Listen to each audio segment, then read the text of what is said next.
Okay guys, let's check it out. Oh my goodness. Look at this. Whew. Looks so good. Alright guys, I haven't tasted the pot yet, so I'm going to give it a taste to see if it sees anything.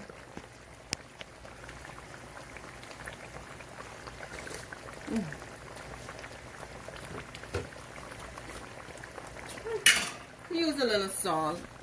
This is a half a teaspoon of salt I'm adding to it. Okay? It's optional. It's up to you.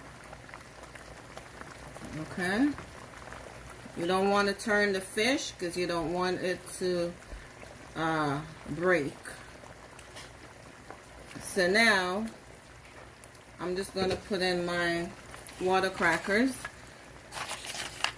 I don't want them too soft. I just want them to soak up in the gravy. You can put as many as you want. It's up to you. It's about 14 crackers in here.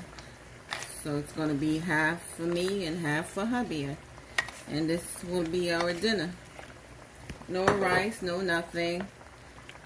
This is it. Steamed fish and coconut milk and pumpkin with water crackers. And at this point, you just turn your stove off and it's all done. So the crackers get some juice. And that's it. Okay guys, I'll put it in a plate and so you guys could see how it looks.